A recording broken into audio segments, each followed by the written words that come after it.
We're going to call our town board meeting for April the 5th, 2021 to order. And I have asked Commissioner Smith to lead us in our invocation and Commissioner Harris to lead us in our pledge. All please stand. Let's pray together, please. Heavenly Father, Lord, thank you for the opportunity you've given us. Thank you for this beautiful day that we've had here in Fuquay-Varina. Lord, I pray tonight that as we go through our agenda, that you'll give each of us wisdom as we deliberate and look at the issues that face our town. Lord, I pray that at the end of the night's business, that everything that we say and do will be what is best for our town, and that you'll find it pleasing in your sight. Lord, we ask these things in Jesus' name. Amen. Amen. Amen. Let us face the flag. I pledge allegiance to the flag of the United States of America and to the republic for which it stands, one nation under God, indivisible, with liberty and justice for all.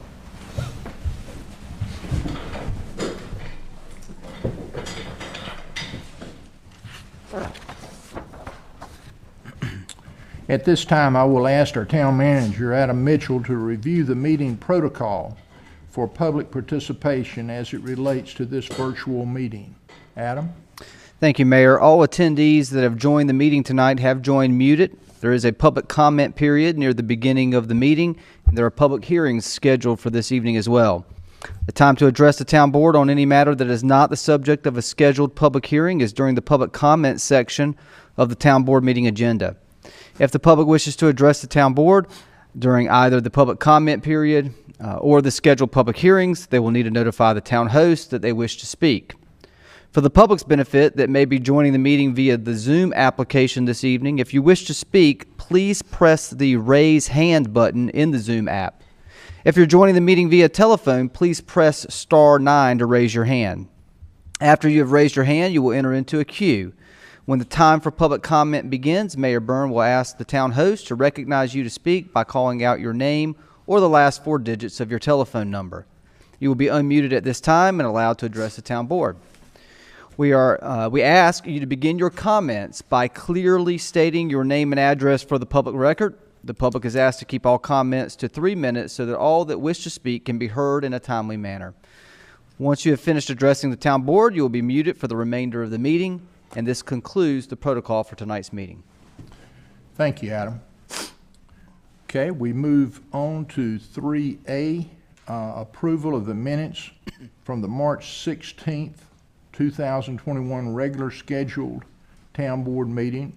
And I know Adam has a correction he wanted to submit to us. Thank you, Mayor. We did have one correction that was brought to our attention regarding a name that was incorrectly noted in the minutes that was mentioned by Mayor Pro Tem Massengale in the meeting. That has since been corrected by the town clerk, and so my recommendation would be that the town board approve the minutes with the correction as noted by the town clerk.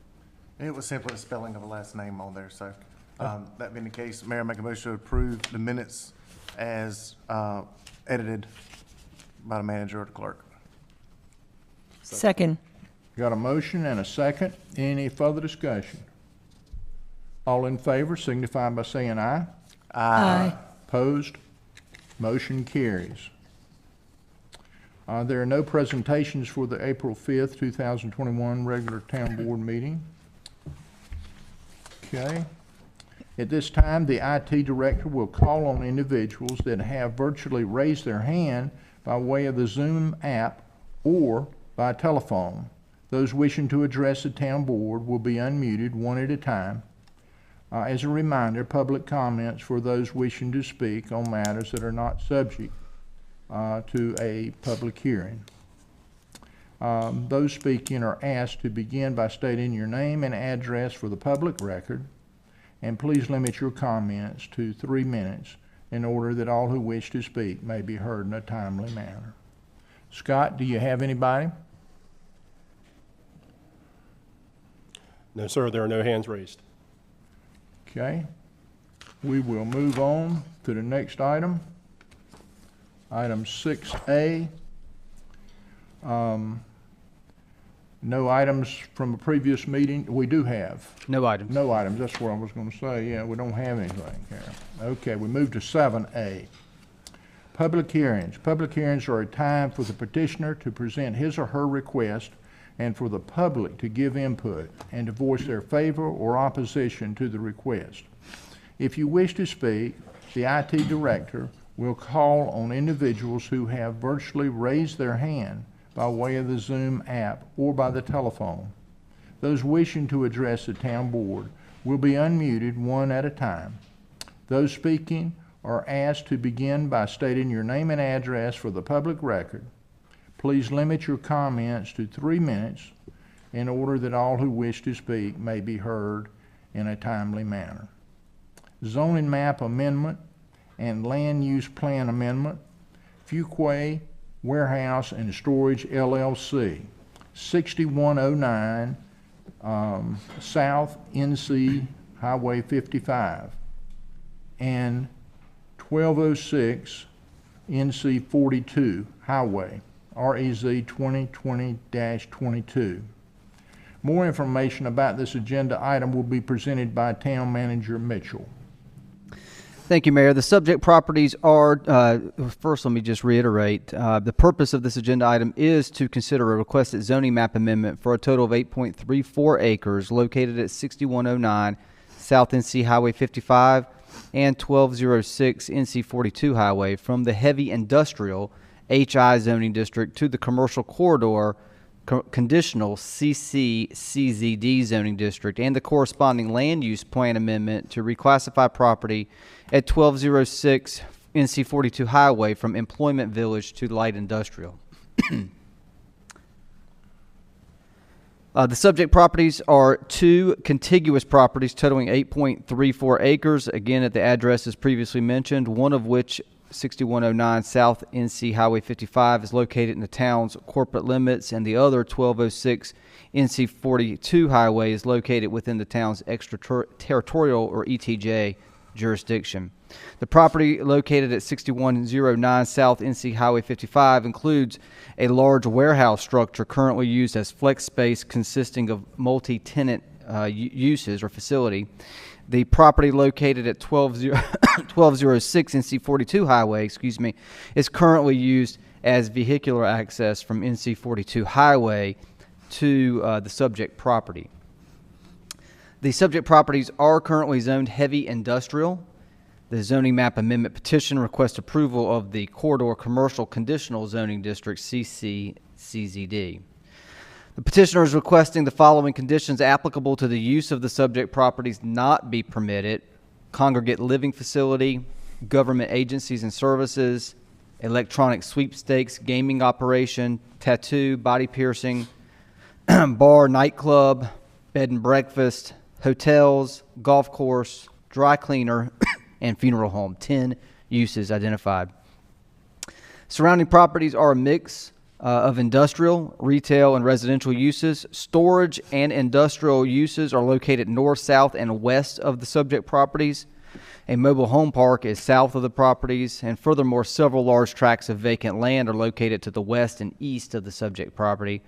The 2035 Community Vision Land Use Plan designates 6109 South NC Highway 55 property as light industrial and 1206 NC 42 Highway as employment village.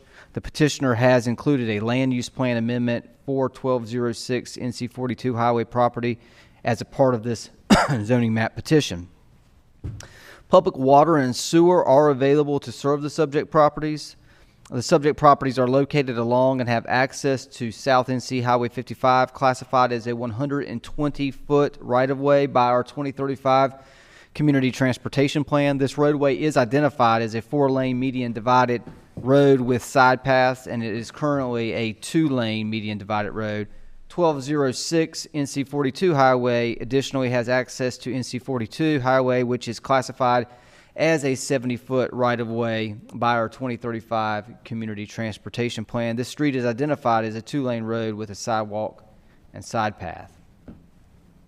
The petitioner held a neighborhood meeting on January 13th of this year at the location of one of the properties, 6109 South NC Highway 55.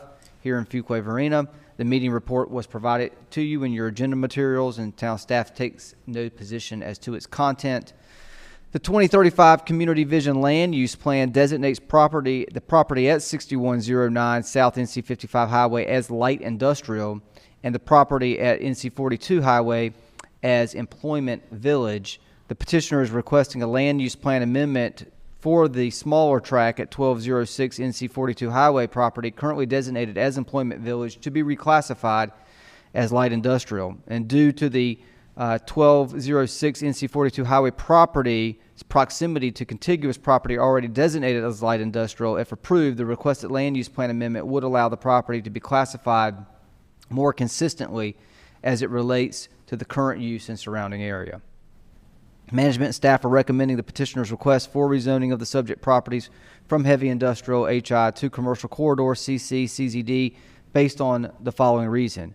Although the requested zoning map amendment is not consistent with the 2035 Community Vision Land Use Plan, the petitioner is requesting an amendment to the land use plan which addresses the proposed use. At the March 15th regular meeting, the Planning Board voted 6-1 to recommend approval of the petitioner's request and instructed staff to further work with the petitioner to revise and further define the list of permitted uses. The dissenting vote cast was attributed to concerns about the redevelopment potential of the subject properties, provided the subject properties' current heavy industrial zoning and light industrial designation per the town's land use plan.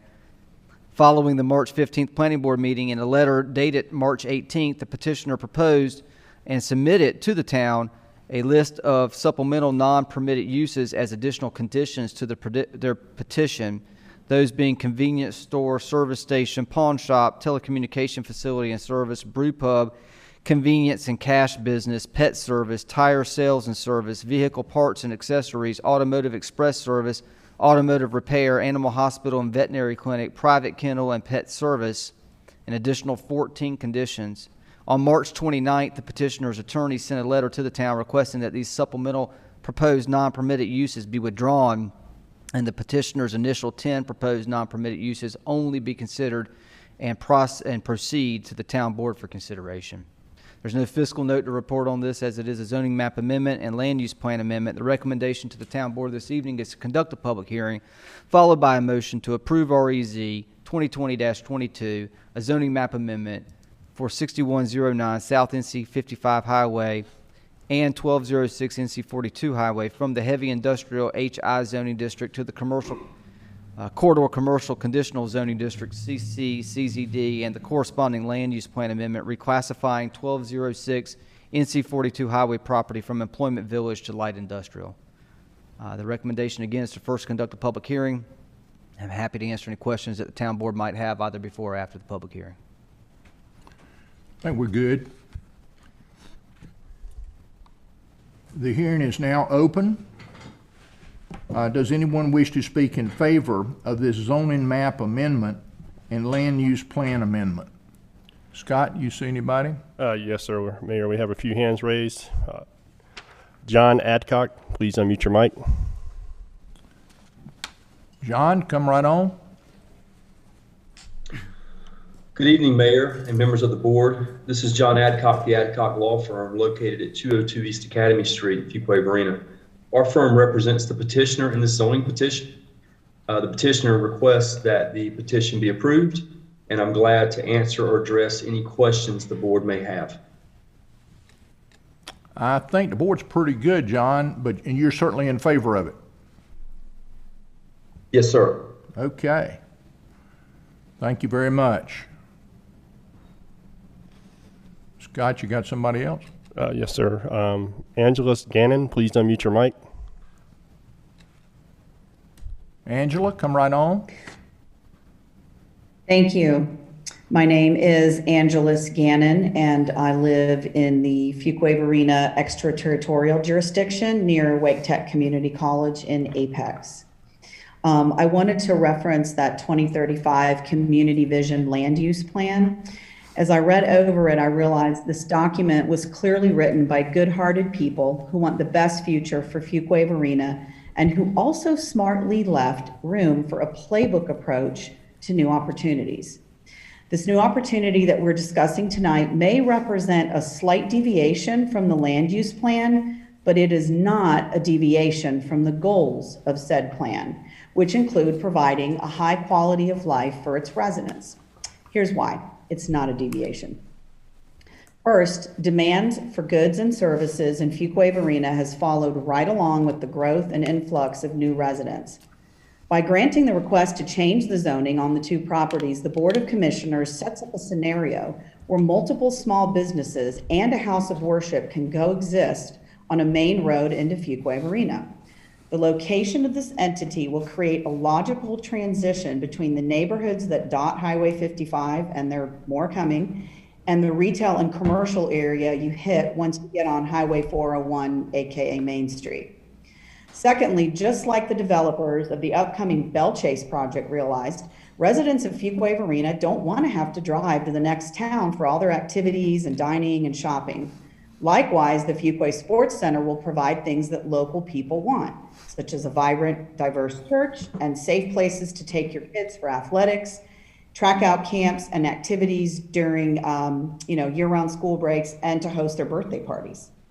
Third, by changing the zoning and thereby allowing a church to operate on the property in question, the town gains a valuable partner in meeting the practical and spiritual needs of all people. In conclusion, this zoning change is very much in line with the town's goals of keeping Fuquay-Varina a close-knit, vibrant community, as stated on page 125 of the 2035 Community Vision Land Use Plan. Thank you. Thank you very much, Angela. Scott, do you have someone else? Yes, sir. Glenn Lee, please unmute your mic. Glenn, come on. Yes, my name is Glenn Lee.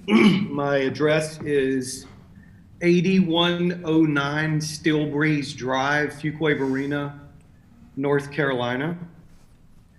I want to first say thank you to everyone in the room for all your leadership here in a very desirable city to live in a city that definitely has its challenges to keep up with the growth.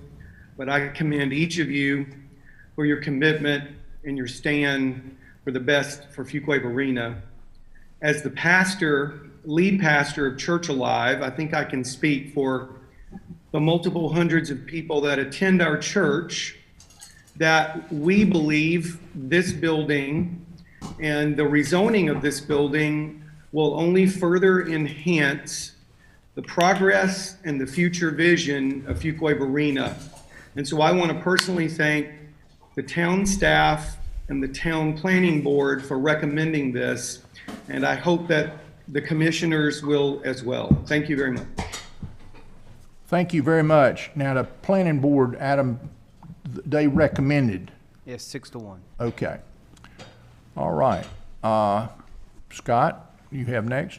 Yes, sir. Next person, Janie Musgrave, please unmute your mic. Janie, come on.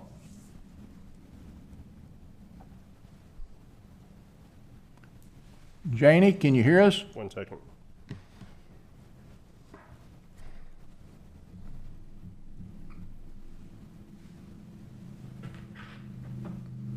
Her audio is not on. Can you go to somebody else and come back? Yes, sir. Stand by. Bruce Andorian, please unmute your mic. Bruce, come on.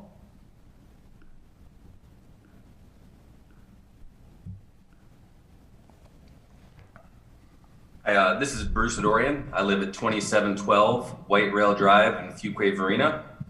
And I wanted to say that I'm in favor for this application. I've been a member of Church Alive for over 15 years. However, I just want to look at this from a different perspective. I'm a local business owner in Wake County, and also have been living in the Fuquay-Varina community for over 21 years. And I look at business as win-win solutions. And as I look through this here, this is a win-win-win.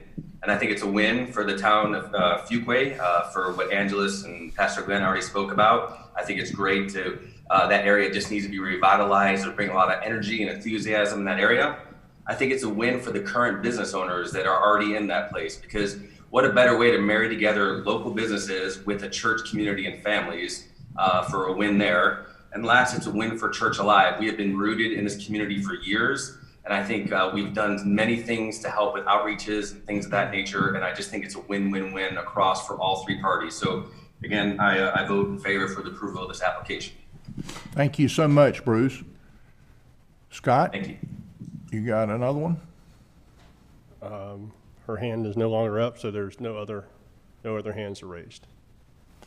Okey doke. Hold on, her hand just popped back up again. Let's see if we can try this again. Okay.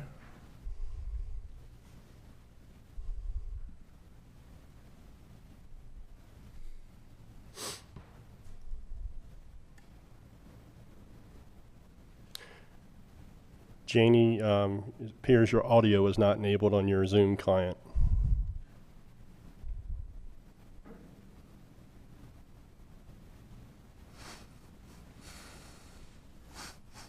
Her audio is still not enabled.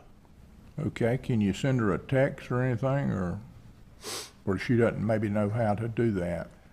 She's using an older Zoom client too, so I'm limited on what I can do.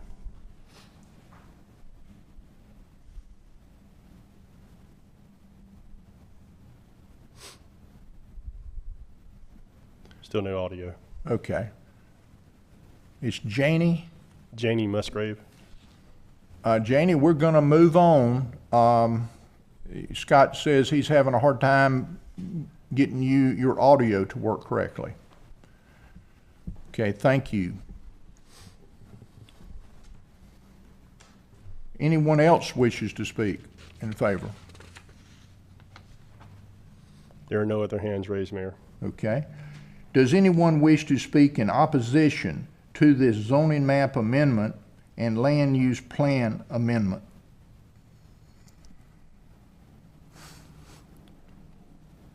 Let me see. I see no hands raised, Mayor. Okay, thank you, Scott. The hearing is now closed. Any discussion by the board? And if not, what is the pleasure of the board? Mayor, I think this is an interesting zoning case right here. This warehouse and location has sat here for quite some time, and when the land use plan was made and designed, the idea was for it to continue being a living document at the same time, and to give staff a direction of what kind of businesses and what's trying to be recruited in Fuquay-Varina. And staff has worked hard on trying to recruit some types of industry here, but we have not had any biters on it, so to speak. And so this is the first petition that we've had of somebody coming to present a plan with the existing businesses that are here at this location. And the town has approved, I believe staff told me the number was 16 churches since I've been on this board, and I don't plan to stop approving churches either at the same time. And so I think staff's worked hard and trying to get something to come here and of that type of zoning, and it did not materialize. And so I appreciate staff's hard work and staff's effort and the direction this board has given them, but I am good with this rezoning, and I'm glad that we have somebody that's willing to continue with a commercial, a non-residential use right here, and continue that. And so I don't plan to stop approving churches today either at the same time. And so that being the case, I'm glad to have this church here buying this, and glad that they're, what I mentioned earlier about the other businesses that are located in it and those commercial opportunities that will be there. And the zoning conditions here, I think, are reasonable. And I appreciate the comments that the public made earlier. And that being the case, I make a motion to approve as recommended. We got a motion and a second. Now we get into some discussion. I'm certainly like you. I hopefully will approve many more churches, in the community. One of the comments that I would make, it's staff works hard to accomplish goals for our community. And they work in a lot of different ways to do that. And staff has gotten beat up a little bit on this particular issue. But I think what people have to realize, in many cases, staff does not have the choices that they can just change something. And those issues come down to board decisions. And I appreciate, everybody being patient with our staff. Our staff gets put in tough positions. And many times people think, well, staff ought to be able to approve this or ought to be able to do this. That's not the case all the time. They're professional at what they do, and they have to look at it with what's existing that's given to them and how they can best serve, the community. I think in this case, this is an unusual case, and I think it's one that we really need to take a deep look at as we look at, like Mayor Pro Tem Massengill has said, as we look into the future, maybe we should be able to give more options, for staff and everything. But we have a motion and a second. Any further discussion? To make a comment, Mr. Mayor. Commissioner Wunsch. Thank you, Mr. Mayor. I was very excited when, as has been mentioned by the Mayor Pro Tem, when commercial came to this building. A lot of wonderful businesses. It was just made a very good use of this building, and to see it redeveloped and refurbished. And my thought on this is, if you can't put a church in this building, then where can you put one? This is a commercial courtier, and it's on a major highway, and I think that with commercial businesses already being there, I mean, I've driven by it, looked at it many, many times, been inside the building, and I think that this is just a good decision, a good recommendation, and glad to see that our planning board recommended it, and feel really good about it, and echo the comments that have been made by the mayor and by the Mayor Pro Tem, the mayor, that this is something that is just a good fit here, and it's just good to see that we're not sitting with vacant buildings or waiting on an industry to come here that may or may not ever come. So I would be in support of this motion as well. I think, too, the staff, my understanding is you never recommended that a church couldn't be there. That's correct. The church was always recommended by staff, but it was the ancillary, the other pieces of the puzzle that would not be allowed, to be there. And, but, having said that, any more discussion? Mr. Mayor, I'd like to make one very brief comment. I Yes, do want sir. to say that I recognize how hard our staff works on these things. Wasn't that long ago, I had a personal interest in a issue involving my church, and it took probably close to a year to work out the differences. And I think one thing that I recognize as a board member is that many times, whether it's a housing development or a commercial development or even a church development, that there are rules and regulations in place that the staff has to weigh very carefully. And our town worked very hard with our church, and took close to a year to work out the differences, but we got it worked out, and the whole project moved forward. So I do appreciate our staff looking closely at the rules, looking closely at the ordinances, looking closely at the developmental standards. But I'm also equally very pleased that this one seems to be working in a direction that we can approve it. Church Alive has been a viable part of our community for quite some time. I think they will continue to do that, continue to be a bright spot in our community, and I'm looking forward to see what they can do in that location. So I too, as Commissioner Wunsch and Commissioner Maskill said, will be supporting this motion. Thank you. One piece that's really interesting, this gives the church an opportunity to expand at this location, and it also has some very positive businesses that help our community and help the young people, in the community. Any other comments? Okay, we have a motion and a second. Any further discussion? All in favor signify by saying aye. Aye. Opposed? Motion carries. Okay, thank you all very much. All right, we're going to move on to 7B, zoning map amendment and land use plan amendment. A.E. Saunders Farm LLC, a portion of 7621 South NC Highway, REZ 2020-20. This item is to be tabled. Is that correct, Adam? Yes, sir.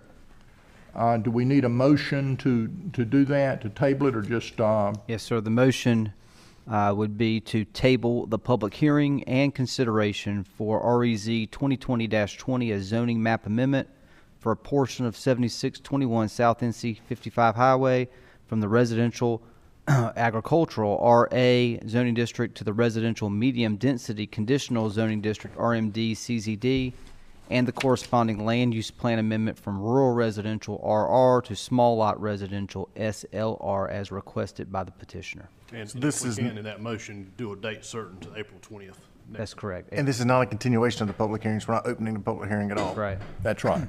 This is tabling the public hearing. Mayor, so moved per town attorney and town manager. Second. Got a motion and a second. Any further discussion? All in favor signify by saying aye. Aye. Opposed? Motion carries. We go to 8. We're at the consent agenda. What is the board's pleasure on the items on the consent agenda? Mayor, I'd like to make a motion to approve all items A, B, C, D, and E, and then a follow-up comment after the vote. Okay, we got a motion. Get a second? Second. Any further discussion? All in favor signify by saying aye. Aye. Opposed? Motion carries. Mayor Pro Tem. Mayor, my follow-up comments from one of several items right here are things that have been brought up in our community that are getting approved tonight and in this area. One, for instance, is the four-way stop sign that's been brought up by several people, and so I'm glad to see that, be able to get there. But the main things I wanted to recognize was items A and B, special event permits right there. I'm excited that we are doing these again in our community and improving these. I think these are two very smart events that'll be well taken care of and smart done in regards to the Rona. And this past weekend, we were out of town at some other communities, seeing how they're doing some things, and they've been safe. And I know Fuquay-Varina will be able to be safe, and I'm excited to attend these events, and I'm glad stuff's coming back into our community. Yeah, I feel very, very positive about it, and I think it's something that our community has been thirsting for. Getting back out there, once again, and I'm very excited about it, and doing it in a safe way. Yeah. We'll get there. Okay, we move on to 8. Let's see, 9A. So we're all right there. So now we're going to move to 10A. 10A, contract award Hilltop Needmore Park and Preserve Clubhouse renovation, $412,556. More information about this agenda item be presented by Town Manager Mitchell. Thank you, Mayor. The purpose of this agenda item is to consider awarding the Hilltop Needmore Town Park and Preserve Clubhouse renovation project to Vortex Construction in the amount of $412,556. Fiscal year 21 budget appropriates $691,950 for the design and renovation of the former clubhouse building located at Hilltop Needmore Town Park and Preserve. Renovations include bringing the clubhouse up to current code, providing ADA accessibility, providing additional programmable and rental space, and to provide an exterior restroom for park users. The Hilltop Needmore Town Park and Preserve Clubhouse renovation project was advertised for bid on Friday, January 29th of this year, and a non-mandatory pre-bid meeting was held virtually on Thursday, February 11th at 10 a.m. with 11 general contractors participating. The town opened bids on March 8th at 2 p.m. and received a total of 7 bids from licensed contractors. The low bid received for the Hilltop Needmore Town Park and Preserve Clubhouse renovation project was from U.S. Structures Corp. In the amount of $399,556. Staff recommends rejecting the bid from U.S. Structures Corp. As the bidder was unwilling to provide prior project owner references to the town as required and outlined in the advertisement for bid documents, RFQ, dated March 8th of this year. Further, U.S. Structures Corp. Provided documentation to the town that it has not completed any commercial construction projects. The failure to provide prior project owner references and commercial construction experience indicates that U.S. Structures Corp. Is not a qualified and responsible bidder under North Carolina General Statute 143-129, and awarding the project to the next lowest responsible bidder, Vortex Construction, is warranted.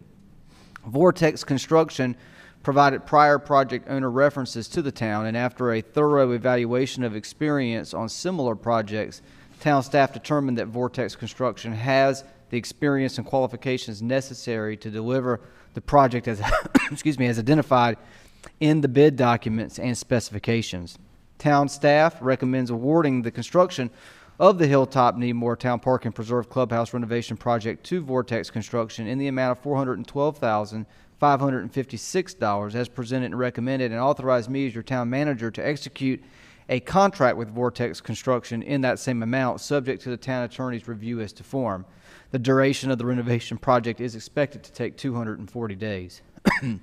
Again, fiscal year 21 budget appropriates $691,950 for the design and construction renovation of the clubhouse. To date, the town has invested $48,800 in design, with $643,150 remaining in the project for construction, contingency, and construction administration.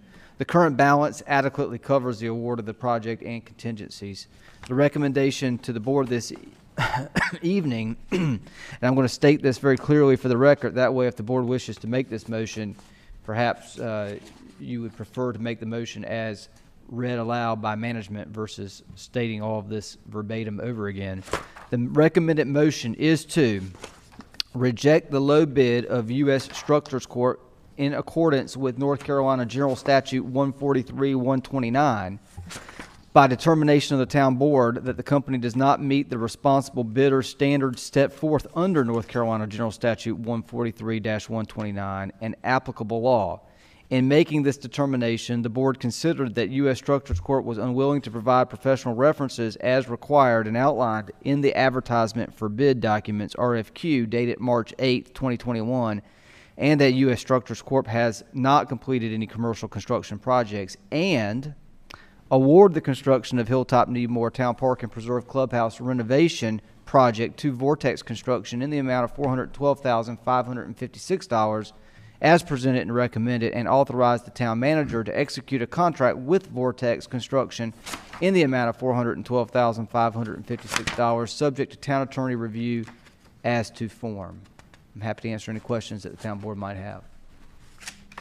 I want us to make sure we're offering some naming right things on these facilities that we do like this. I mean, we were very successful with our art center, and I know that there are folks that would like to help us with this, and maybe our Mayor Pro Tem over here, he helped us pretty big over at the last one. We might be able to talk him into it. Name the Massingle Burn Building, is that what you want to do? There you go. But I just want to, I don't want to leave that piece of the puzzle, if you and I could work on that or talk about it some anyway. Yes, sir. Okay. I'm good with the motion. Mr. Mayor, so moved as to what the manager read. Second. You got a motion and a second? Yes, sir. You have a question or, okay, we got a motion and a second. Any further discussion? Yes, sir, Mayor. Manager, if I understand this right, the original budget was $691,000. Design services reduced it down to $643,000, and this came in under budget Correct. by over $200,000. Correct. Good job. It's great. It's a great bid. I think Well, this bid he had situation that 12 bidders on it, which I thought. Seven. 7 bidders. 7. 11 that participated in the pre-bid meeting. Okay. And I think what helps on this is a project that I think is, well, other projects some of the projects were similar price. Never mind, I was going to say the price point of it helped out to get more competition because bid requirements are not as stringent for, as a $3 million project as it would be for a $400,000 project. But either way, I was glad to see a project come in below budget. It means we can do some more projects in town. It does, and it's kind of the signature project too, for our town. I mean, this is, this park, is really a nice park, and this time of year, I was out there the other day, and it's just coming into its own out there. And Jonathan and his team have done an outstanding job on maintaining it, or not only maintaining it, cultivating it, to allow it to be all that we see out there today. You know, it was sort of rough when we when we got to park, and it's starting to come together real nicely, and this will be a great asset for it. Yes, sir. I know Commissioner Harris walks out there some, don't you? No, not that park. I Not- walk mainly at Fleming Loop. Fleming Loop Park? Yes, Okay. But I was trying to think, Larry Smith, weren't you out there? Somebody was just I've been out there before, but I haven't been out there. lately. The kids and I go out there a lot, and they ride their Maybe- bikes and chase the ball. I know Jason goes out there a lot too, and let the kids run and ride bikes and kick soccer ball. And one time I threw the frisbee for my dog and got strongly scolded for the dog not being on a leash. So anyone listening, make sure your dog is on the leash. That is a rule. And I momentarily lapsed the judgment, forgot, and learned not to forget that ever again. Well, if you only forget it one time, you be like my mother would say to you, if you forget something once, that's okay. So it's funny. But don't forget it twice and 3 times. I'll laugh at myself. Heather posted on Facebook a cute little picture of the children and me and everybody sitting there, and then the dog, and in the background somebody said, his dog's not on a leash. And there's no more cute children in the picture. It was that guy didn't have his dog on a leash. So make sure your dog stays on the leash. And I apologize. And we move forward. Good for you. Okay, got a motion and a second. Any more discussion? The color code, I think, is switched on this map. I don't know if that matters, but the warming kitchen and the event space seem to have the colors, if they are true colors as they're appearing on that screen. We'll try to make sure it's correct. It's hard to see, but they're very close, but we'll make sure that any public release of the plans have the right color code. Adam, and I really like and appreciate the outdoor bathroom. You know, the bathroom that will Yes, be sir. accessible. That's right. Gives a good midpoint restroom option. That's right. For anybody who needs one.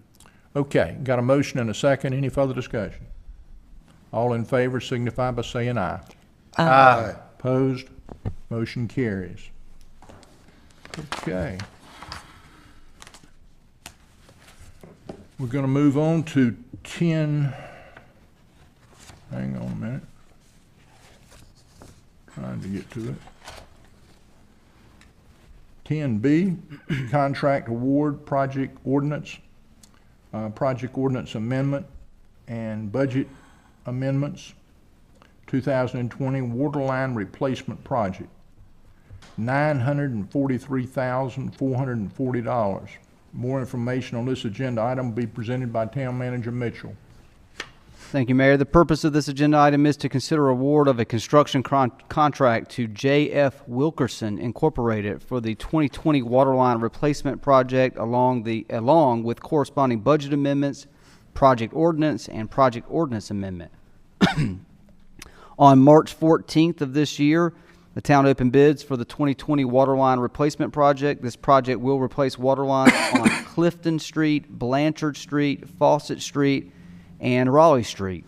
This project bid also included a new water line on Mims Road within the Harnett County Water District that will improve fire flow for the Crown Village and Myers Place subdivisions, and a new water line on East Academy Street and North Main Street intended to support future downtown economic development efforts. For ease of evaluation, the bid was divided into 3 sections. Section 1, the water line replacements on Clifton, Blanchard, Fawcett, and Raleigh Streets. Section 2, the Mims Road waterline improvements, and Section 3, the downtown economic development waterline improvements, East Academy Street and North Main Street. The town received 5 bids ranging from little over $1.8 million to $2.3 million, a little over $2.3 million, with the lowest bid being J.F. Wilkerson of Morrisville, North Carolina. J.F. Wilkerson has satisfactorily completed previous infrastructure work with the town, most recently the Southern Oaks Interceptor project. Excuse me. Detailed information from J.F. Wilkerson's recent bid is as follows: $882,530 for the waterline replacement portion of the project on Clifton Street, Blanchard Street, Fawcett Street, and Raleigh Street. $77,910 for the Mims Road waterline installation, and $855,338 for the downtown waterline installation intended for economic development. The project bid included an alternate bid item to install a water line under a large diameter storm drain with a jack and bore installation instead of a directional bore for Mims Road, for the Mims Road waterline portion of the project. J.F. Wilkerson's bid on this alternate item included a $17,000 deduction, bringing the cost for the Mims Road waterline work to $60,910. The bid tabulation was provided in your agenda materials for reference. The Public Utilities Department Director has reviewed all bid submissions and has determined that J.F. Wilkerson's unit prices for waterline replacement components and the Mims Road waterline installation to be within current market values for their design scope of work. Regarding the downtown waterline improvements designed to support downtown economic development, the $855,338 bid estimate provided by J.F. Wilkerson significantly exceeded town staff's preliminary cost estimates of just over $450,000 for this segment of the project. Staff recommends further reviewing this portion of the project to evaluate if this portions of the project's scope of work can be reduced and still provide adequate water and fire flow capacities. Assuming additional value engineering is successful, staff intends to recommend this portion of the project be rebid within 12 months as a part of another town waterline project. Town management and staff are recommending award of the following sections of this project. Section 1, again being the waterline replacements on Clifton, Blanchard, Fawcett, and Raleigh Streets, and Section 2, the Mims Road waterline with alternate 1 to J.F. Wilkerson Incorporated. The total recommended award for this project would be $943,440. Funding for the recommended project comes from the existing waterline replacement project ordinance and a new proposed Mims Road project ordinance. The waterline replacement project ordinance is funded annually by the town board. Currently, there is $779,000 available in funds remaining in this project ordinance. A budget amendment, BA 2128, was provided in your agenda materials for your consideration, and Project Ordinance Amendment POA 2105 are recommended to transfer $110,000 from the Enterprise Fund Operations Fund balance to the Waterline Replacement Project Ordinance to fully fund the waterline replacement portion of this project. Again, Section 1 being the 4 various streets previously mentioned.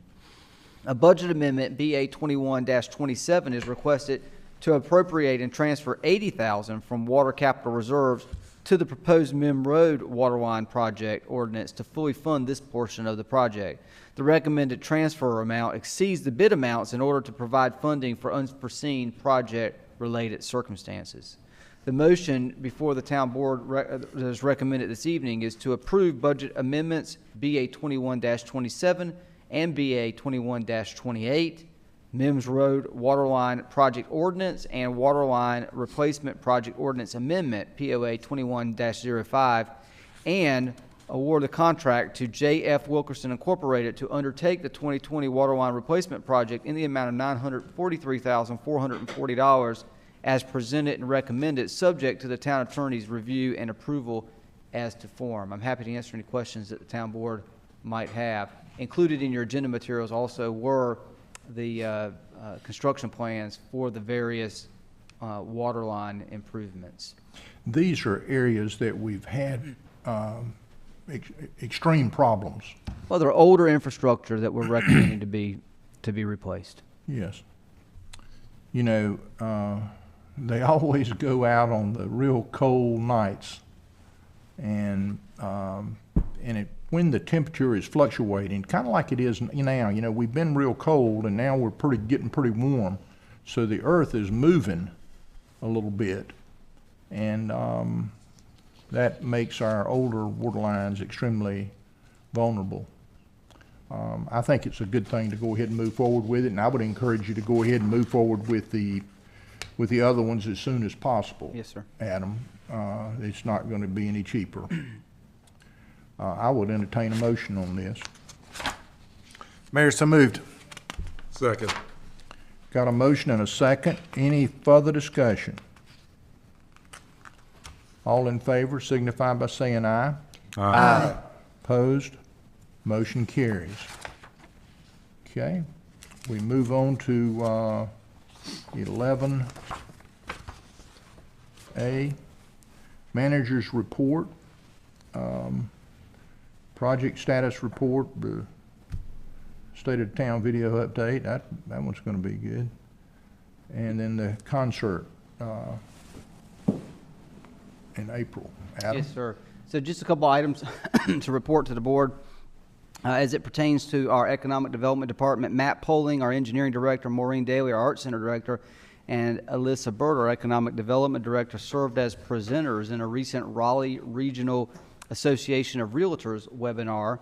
I believe actually Commissioner Smith was invited and provided some welcoming remarks at this webinar as well, where they shared town updates and initiatives.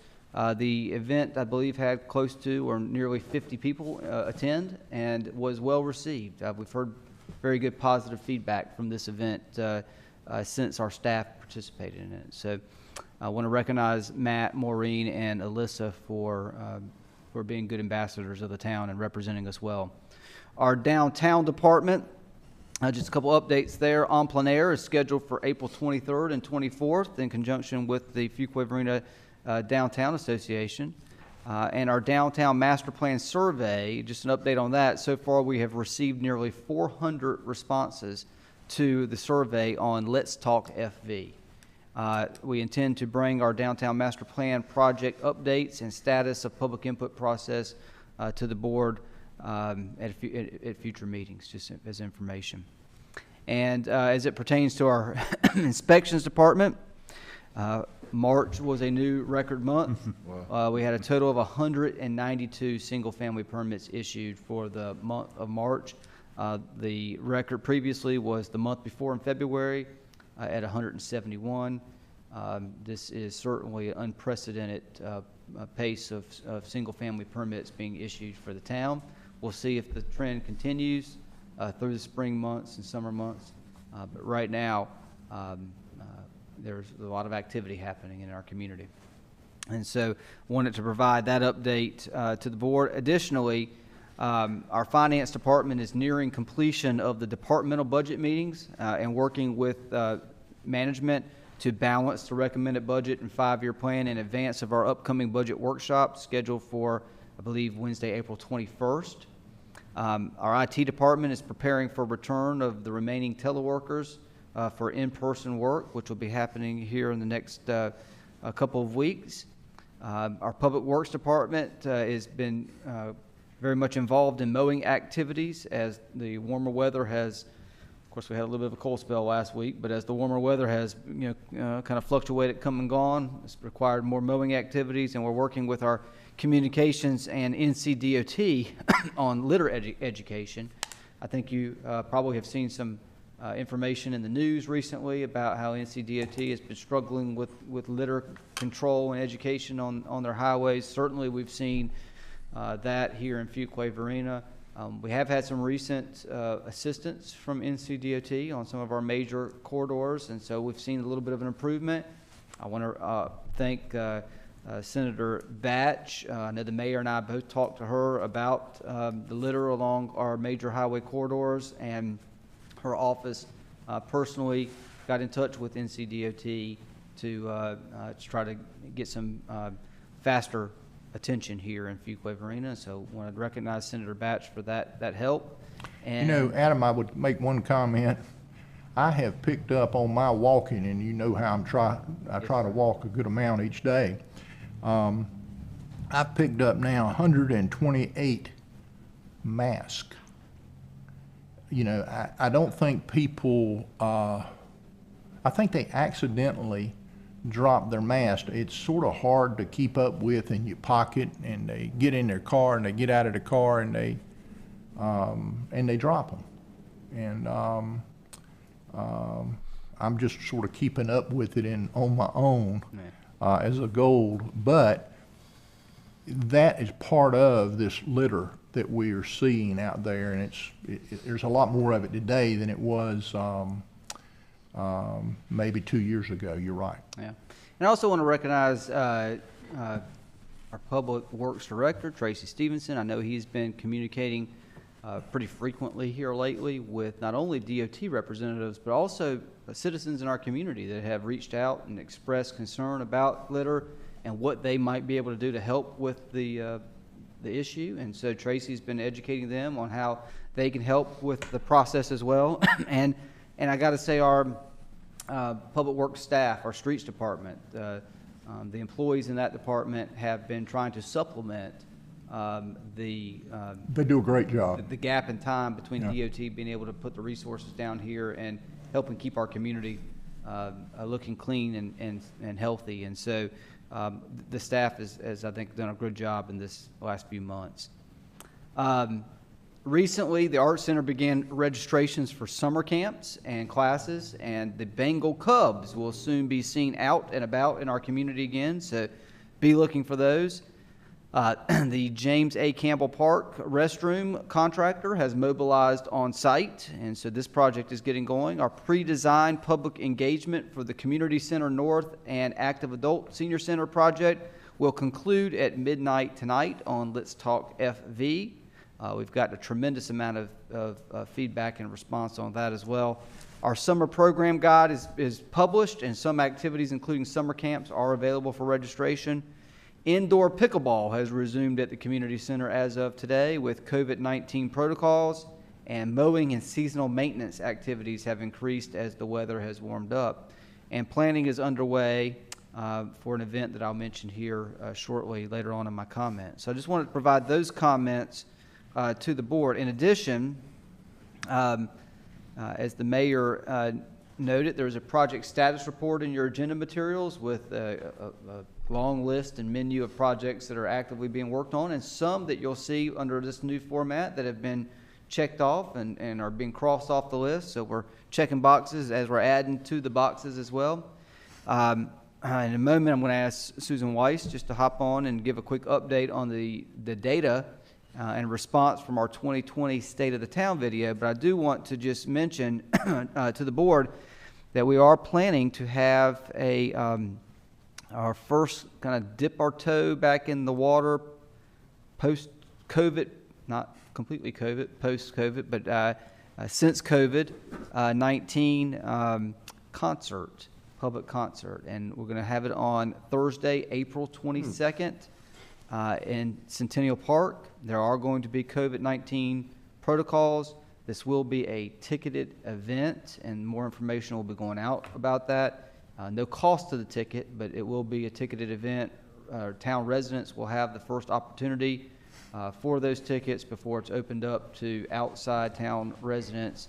And there will be a finite number of people that will be able to attend so that we can have social distancing measures put in place. Will they have to have their cards that they've had their vaccines or anything like that? No, there won't have to be a vaccine showing, but they will have to adhere to the rules that will be established, which will be creating or establishing pods. This is something that is being done in other communities right now and has proven to be successful. Pods for families to be able to be in, and when they're leaving that pod to go to a public common space like a restroom, for example, they'll need to wear masks, things of that nature. So all of that will be sort of publicized and announced as we move forward this week. And we'll have another meeting prior to that, won't we, or will we? We'll definitely have, we'll have another meeting and a budget workshop prior to that. Well, I mean, for the public to get to know what the rules are, I think that. Yeah, we can at our next meeting give a better description of the rules. Is that, I think, yep. So this is sort of the planned layout of on your screen in front of you for the concert, and we will perhaps be able to provide a better description. Those rules will be public after tonight's meeting, but we can announce them here at our next meeting as well. I think it'd be good, the more we let people know, because this is an unusual thing. This is something different than what we've done in the past. That's right. So we're going to have 24 pods set up to 8 people per pod. The capacity will be about 192 people for the event. And again, if it works well, to give us some idea about what other options we may be able to have in the future as we're trying to do this. We don't want to not have events for the public necessarily, but we also want to be cautious and safe as we're kind of dipping our toe back in the water on this.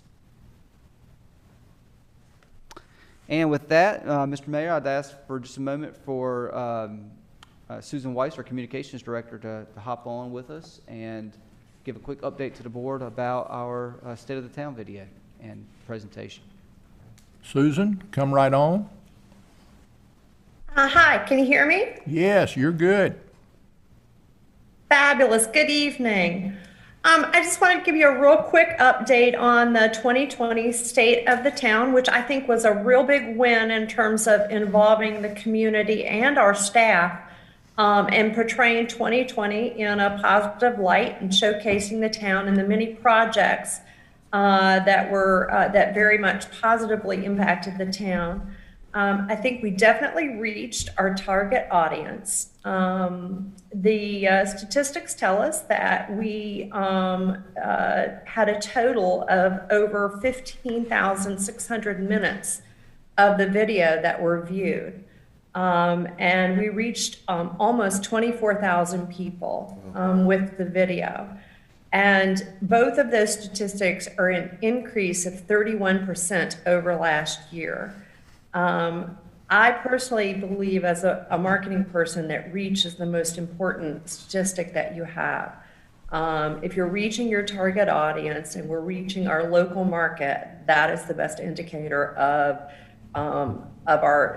the statistic that I like to see. Are we reaching our message, our folks, with the message that we want to get out? And I think that that's what we've done. In terms of reactions, which would be likes or shares or comments, we had 819, which was a 53% increase over last year. And clicks to get to the video were 57% increase over last year. So I think that that's definitely a win for the town. And just if you were to do a little metric, the video was 7 minutes long. And if you took the total number of minutes that were viewed, which was 15,000, and you divided by the total number of the length of the video, which is, and this is a sort of an unrealistic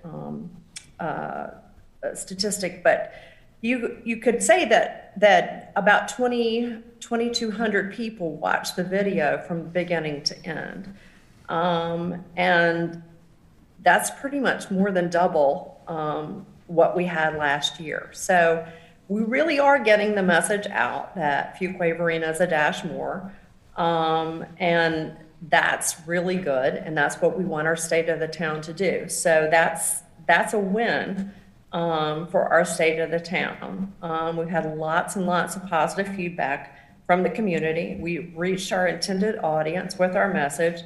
And I think that we need to give kudos to Amazing Studios. And I'd also like to thank publicly Maureen Daly for her help in helping to cast this video. We did have a lot of local folks in the video, and she did help try and pull that together. So I think it was a win for the town. Thank you very much, Susan and Maureen. Excellent job, and I think it's a tradition that we have now that we've got to do better next year. And how you're going to do that, or how we're going to do it, is going to amaze me, because you've done such a wonderful job with it in the last several years. Let me ask a question on the kiosks. And this may be, you might not have this information now, but maybe at the next meeting, you could kind of give us an update on the hits and the how they're being used. I know they've been out now for a month or 2 months or so, but I would like to know kind of how they're being used and how we're telling people about the kiosks, or they're just wandering up and getting to see them, I reckon. Okay.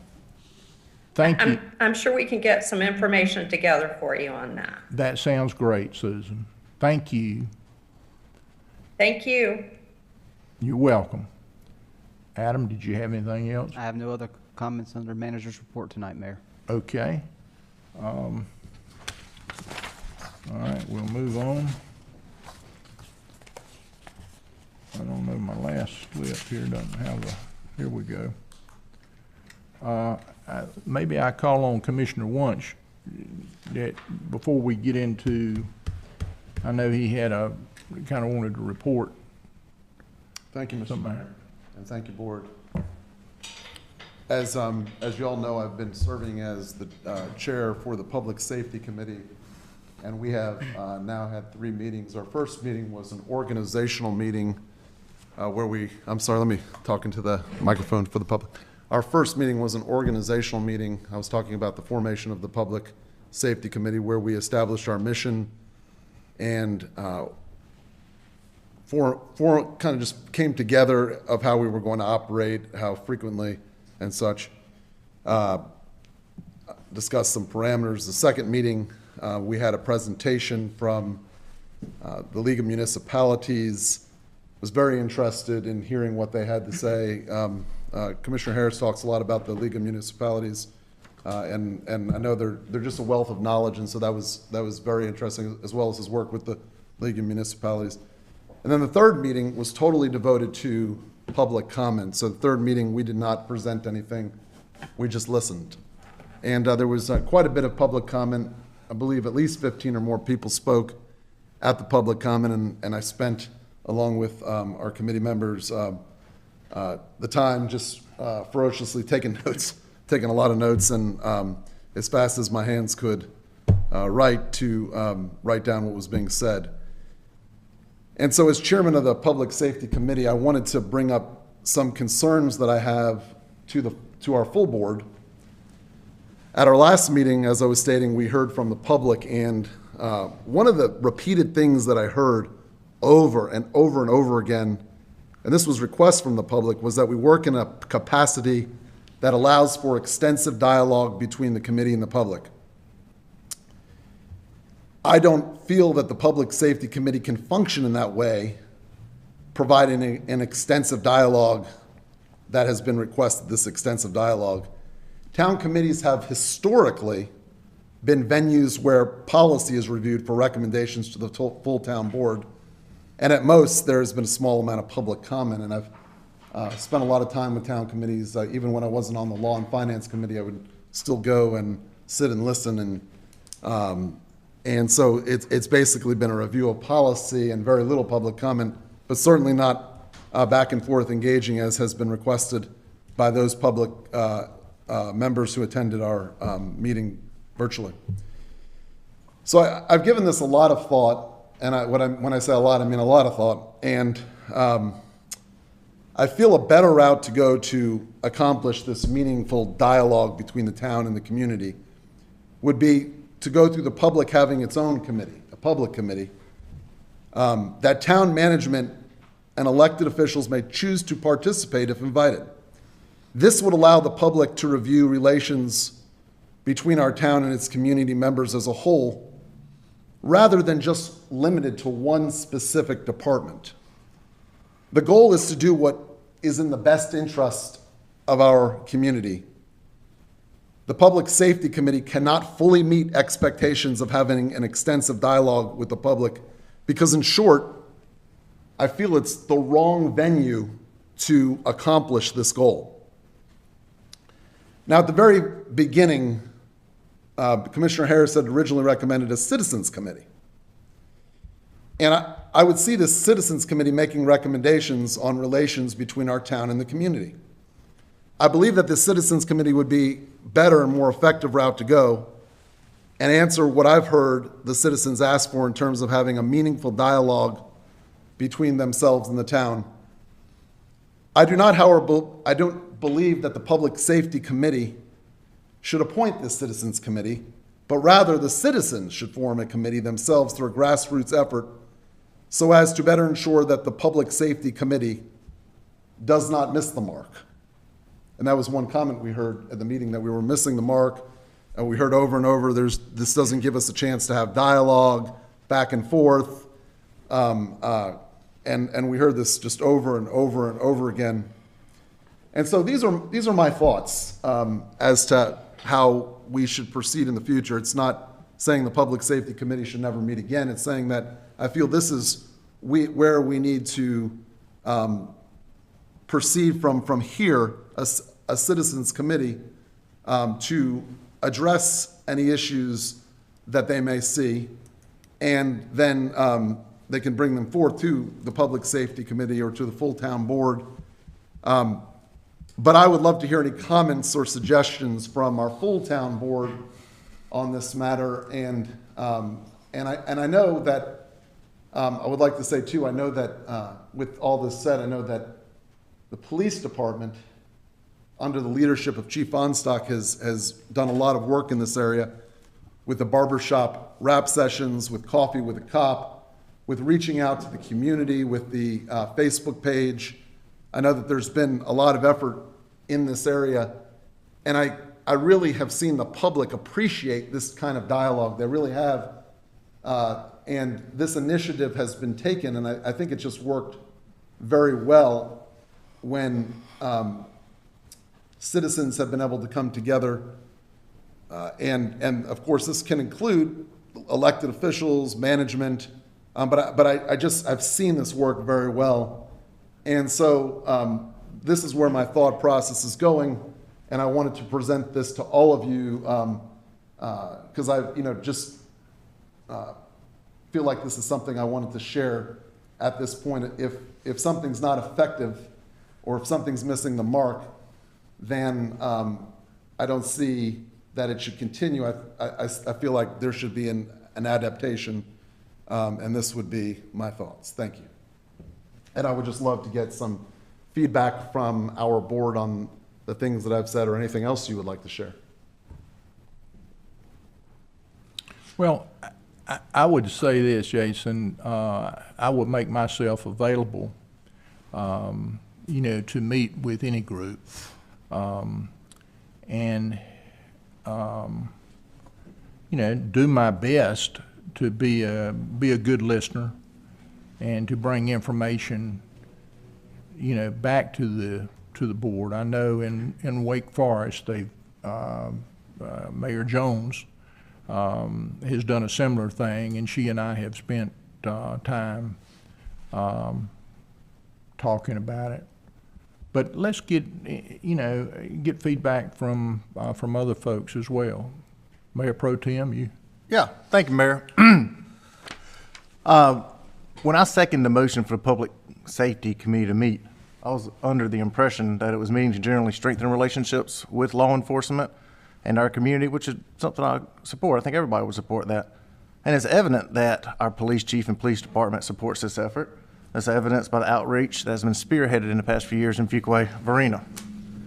However, I do agree, after listening to each of these committee meetings so far, it appears the committee has been met solely and the participants to discuss actions of the police department during one instance. And I believe that in the future, a grassroots effort by stakeholders in the community is the ones that should be leading this effort to discuss relations not appointed by this board, separate group of people to meet outside of this. And if they desire the town board or staff or anyone to be involved in that, then that may be the case then too. I want to say that this all being the case, that I've had numerous outreach of support in regards to the Fuquay-Varina Police Department. Overwhelming reach out support in support of the Fuquay-Varina Police Department. I overwhelmingly support the Fuquay-Varina Police Department. Money Geek ranked Fuquay-Varina. Y'all remember this? Not long ago, we were talking about these accolades, and I want to remind everybody about this accolade tonight. Money Geek ranked Fuquay-Varina as the #1 safest small town in North Carolina in January of 2021. I think it's pretty impressive right there, and that tells me our police department is doing a lot of great things. They're doing an outstanding job, and I continue to be proud of our police department and the direction that the chairman recommends for the committee to take. I think makes a lot of good sense. I'm in favor of that. Commissioner Gardner, you have any comments for us? You're on that committee. Just to say I'm grateful for all of the contact we have received through emails, through public comment at our last meeting of the Public Safety Committee. I do think that there's some things that we heard more than once, sometimes several times, both in that public comment period and in public comment periods before our board meetings and via email in these last few weeks. And that input is invaluable. I think one of the things that was recommended, and we talked about it at the last meeting, that and I think referred it to staff to help us accomplish this, would be to find out what neighboring municipalities are doing, because I have received comments of 3 to 4 other municipalities, individuals either emailing or in public comments saying we should try what so-and-so is doing, and they mention one of the area municipalities, and there have been as many as 3 or 4 other municipalities mentioned. Why don't we do what so-and-so is doing? Well, that tells me there are at least 4 of them we need to look at and see what they're doing, and maybe find that that way of providing dialogue that will be most effective for our community by looking at what some of these others are doing. That's what I most would like to say now. I really appreciate people taking the time to write or speak to let us know things that they think we could look at in this area.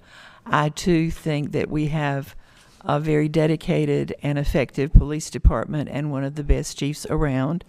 But I also feel that it would behoove us in any case, as we look at our various town departments, to continually be, with the growth we're seeing, continually being assessing our policies and procedures to make sure that we are doing the best job we can. Thank you. Thank you, Commissioner Gardner, and I think that the key word's dialogue is what I've heard that people are really, kind of looking for. Commissioner Harris, you have any comments? You were part of that committee as well. My comments may be pretty long, Mr. Mayor, so you may want to, I defer to Commissioner Smith. Well, no, I'm going to call on you. All right, here we go. Okay, first of all, I would have preferred, as a matter of protocol, that this be discussed in the Public Safety Committee first before the chairman would have brought it to the full board. And I would have loved to have had an opportunity for us as committee members, Commissioner Gardner and myself, to have a discussion about this among the committee rather than the chairman just bringing it in this format. I think that's rather disrespectful from the standpoint that we as a committee have been meeting and we've been trying to work this out. I think that we're at a point now as a board where there is a different perspective as to the purpose of our efforts in regards to the Public Safety Committee and this entire move to try to be more inclusive. And I see this attempt to neutralize or to kill the Public Safety Committee efforts as a attempt to stop and to sabotage what I think could be a great opportunity. This is not necessarily about the effectiveness or ineffectiveness of the police department.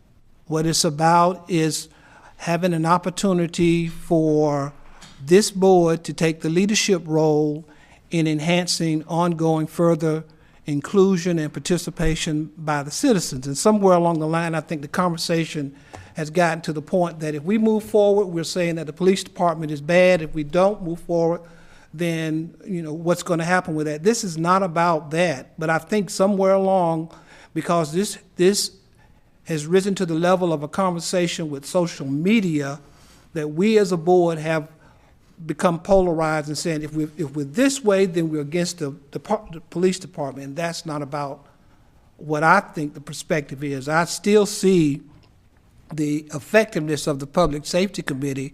We've only had 3 meetings. 2 of those meetings, the first meeting was an organizing meeting. The second meeting was a meeting where we did hear from the league, but we only, to the 3rd meeting, were able to have input from the citizens, and we're not finished yet. I think we're in the middle of doing something great rather than just say, okay, this is it.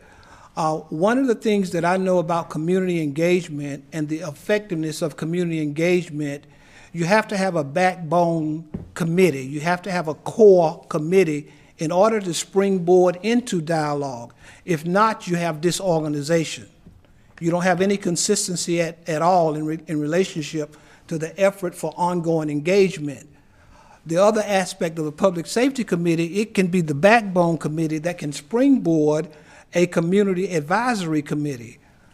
And I think that if we would have had an opportunity to talk in the Public Safety Committee before it was presented in this forum, those kinds of ideas could have been shared. But to bring it in this forum like this sabotages any efforts that we have made thus far. Because if we as a board are part of this, we represent the leadership of the community. We can further enhance the ongoing dialogue. But it is a process that we have to go through. This is not just going to happen after 1 or 2 or 3 meetings and we say, okay, let's talk now. It's not going to work that way. We have to build consistently relationships. And even though it's uncomfortable when we have public hearings and we hear criticism of us or the police department or whatever, that's part of the process of developing an ongoing relationship with the community. I mean, that's where we are. And I think that if we stop now and we give it to an advisory board without any ongoing leadership, we're setting them up for failure. I really do. I think we're doing something good now, and I see the vision of an ongoing relationship with the citizens. I do. And I see a vision where, yes, we can hold the police accountable. We as leaders, we have a right to. We hold our town manager accountable. He holds the department's head accountable. They provide data and input to him based on their performance. It's no different with the police department. When we ask for measurements and feedback, it's not saying they are not doing their job. But all of us, I think we have a responsibility to make sure the quality of their service is such that it's there. And so it's nothing wrong with measuring progress. It doesn't say anything about that at all. In some kind of way, I think we've gotten off the track on that. The Public Safety Committee can encourage citizen participation, but it's an ongoing process. It's not something that's going to occur after 1, 2, or 3 meetings. We need to set the leadership example and model for ongoing communication. Now, those are my comments, Mr. Mayor. Thank you. Let me just make one other comment in closing. In my work with the North Carolina Department of Health and Human Services, I focused on community inclusion and engagement. Now, the reality of this is Fuquay-Varina, as according to what was said earlier, was rated one of the safest places in the town, and I'm glad. I really appreciate the efforts toward that. But what we've heard from the citizens is everybody doesn't feel that. Everybody doesn't feel safe. And I think we need to consider that. Everybody doesn't feel safe. It depends on who we're talking about. But they have a right too. Every citizen here has a right to feel safe in their community. They have that right to do that. And I see what we're doing here, it opens the door for an opportunity for us not only to hear that feedback, but to move forward and make it better. We can make it better. And those are my comments, Mr. Mayor. Thank you, Commissioner Harris. You know, one comment that I would make is that we have a process, and we've got a town manager, and that town manager holds that police department accountable, and that's our form of government. It's not that we, each of us, mayor included, hold each department a different way. In North Carolina, you hire a professional town manager, and that's what the town manager does. I don't know, and I think that's an important piece that the public is sort of, you know, missing out on, that. And I want Adam to make some comments too. There are some things that legally that I don't know that we can do, where we would like to do some things. But I'm gonna call on former police chief and now town commissioner, Larry Smith, for his comments. Thank you, Mr. Mayor. The last couple of comments you made there were very similar to the thoughts that I had when you called on me to make a comment, is that traditionally I've always looked at it as a point for community involvement, community engagement, a dialogue to be set, you know, where the police chief leads the way in that. If there is a committee, whether it's appointed by the town or appointed by a group of citizens, I think traditionally the police chief would always be open to meet with those committees. I think that our current police chief has demonstrated her ability and willingness to have tough conversations. I think some of the barbershop rap sessions have demonstrated that she does not shy away from having tough conversations or taking input that may have a different opinion about how something should be done, maybe from what she would have. So my thoughts is that as you move forward with a dialogue, that you do have a professional police chief who answers to a professional town manager, and when the board gets input from our citizens that causes us concern, or when our citizens reach out to us, I think it is our job as publicly elected officials to turn to the manager that we have hired and say to him, is our police department living up to this, or whatever department? It could be the water department or the fire department, but I know right now we're talking about the police department. And then his job is to get back with the police chief and report back to us if we're meeting those expectations, if we're entering into dialogue with committees or groups of citizens. I think that's the format that I would like to see us move toward, is more where the dialogue goes directly to the police chief or to a committee of her choosing on her department, with the town manager involved, because he has the authority and power to have tough discussions with the police chief as things come up, and that's what we expect of him. And I think our role as elected officials is to listen, pay close attention, and then direct those questions back to staff and the people who have to have those tough meetings. I don't know if I'm going in circles, if that makes sense, but to me, community engagement should be done at the level with the folks who are actually charged by us to do the job. That's the way I look at it. And then as we can either be, we're pleased with the job they're doing or displeased with the job they're doing as elected officials. And that's my comments. Thank you, Commissioner Smith. Adam and I have spent time doing some research the last month or so. And Adam, would you like to make some comments? I mean, I appreciate all that you've helped me with. I know that in some communities, they do not even want staff, doing these outside type of dialogue. But you share with us. Oh yeah, the one you're speaking of is I believe Wake Forest. They've got a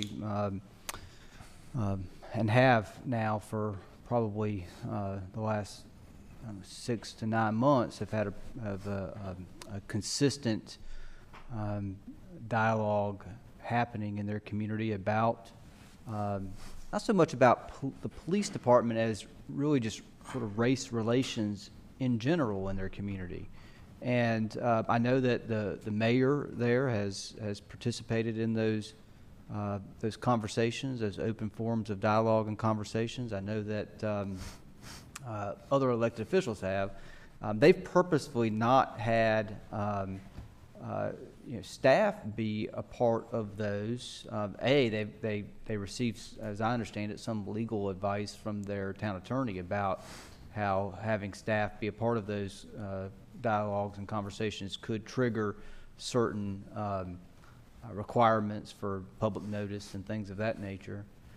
But secondly, I think that the feedback that they've received, they being the mayor and some of the elected officials, has been that the public feels more comfortable speaking openly when there's not necessarily somebody from staff there kind of staring them in the eye. Now, that being said, that's just one example that we know of. I mean, I would defer to the town attorney to speak more to the legal issues, but in some of the research that we have done at the staff level, the communities that appear to be having some success in these conversations, especially as they relate to open dialogue, which is what we heard a lot at our last Public Safety Committee meeting, are the ones that have had really community grassroots-led efforts of community members who the subject matter is important to, agreeing to organize, get together, and agree to meet on a certain date at a certain time. And then depending on the subject matter, they may invite members of the governing board. They may invite other people who have expertise on certain subject matters to come and talk with them and just have open dialogue and conversation. They may, in some cases, trickle recommendations back to their elected officials or back to if it's a police department related matter, to management or to the police chief, and have those sort of ideas be discussed and thought about internally to see if there's any merit or opportunity to them. So in some ways, that grassroots effort does result in some, not so much advisory, but more so recommendation and feedback process to the unit of local government on matters that are of concern or of interest to that group. One other comment we heard was not necessarily a quorum of the town board. That's right. That's another attending. And perhaps the meetings. Town attorney can speak better to that, but those when there is a quorum of the board, a voting quorum of the board, that does trigger different. And typically, that's why a lot of it falls back on the mayor. But James, you might want to make a comment or two for us. Right. The issue with the dialogue in a board meeting setting or in a committee setting is you've got a majority of the board, you've got a quorum, so you've got a meeting of the board. So in that case, you've got that triggers open meetings requirements, notice requirements, and it makes it more difficult. But if you have one or two board members and they meet with a committee outside, then they're a little bit freer. Their meeting is individual board members versus the board. And that's, you've got to remember, if you try to have a dialogue with the entire board and you've got individual board members speaking with members of the community, that's an individual board member. It's not the board as a whole, because the board is a deliberative body that makes decisions, and they become the voice of the board versus an individual board member. And that's the difficulty you get into when you try to have a dialogue in the board setting, because you've got individual board members. They're not necessarily going to make comments that bind the entire board. It's their personal view. That's right. But outside of the board setting, you know, on an individual basis, I think it's fine for board members to speak. Yeah, I think that what we heard was, you know, as long as it wasn't a quorum, you know, is what they tried to do, and but I say that, and I'm just kind of giving feedback to this board from what we found out at other, you know, other municipalities. Well, of course, there's also there's one other thing that makes dialogue difficult that we're still dealing with, and that is COVID protocols. You can't just have you can't announce a town hall style meeting or something like that because we have to be responsible. I think in the next, you know, knock on wood, in the next month or two, I am very hopeful that we'll see more loosening of the COVID requirements, and that will allow us to do some of these types of meetings. Now, in Wake Forest, many of them were at different churches, you know, in the community, and you know they were attended by I don't know 8 to 10, 12 people, and it wasn't necessarily the same people, you know, each time. And I mean, once somebody has said what they believe, you know, that what they're trying to do is reach out to another church group and to make sure that it's the full community that you're hearing from. But I think we've got to start somewhere, and I'm tickled to death to try to attend those group settings, and maybe Adam can go with me the first time. I mean, I think it's going to be a process. It's not necessarily, you know, one thing is going to solve it. I think Commissioner Harris is right. It's a process, and we're going to have to, you know, try to move through it, and hopefully COVID loosening up will help us some, because I know our heart's in the right place. You know, when I've looked at the video now probably 5 or 6 times, and I encourage everybody to go back and look at that video one more time. I saw a young man that did a great job. He listened to the police officer. He did exactly what he was supposed to do.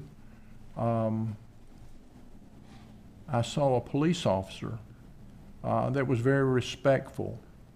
Now, could he have done some things? You know, we talk about the handcuffing and all that. I wish that would have been handled a little differently, but you know, where you are is where you are. But you could tell in his demeanor on how the police officer was doing and how the young boy was doing. I was so proud of him. It was Fuquay-Varina. I mean, there wasn't a conflict in that. The conflict was afterwards.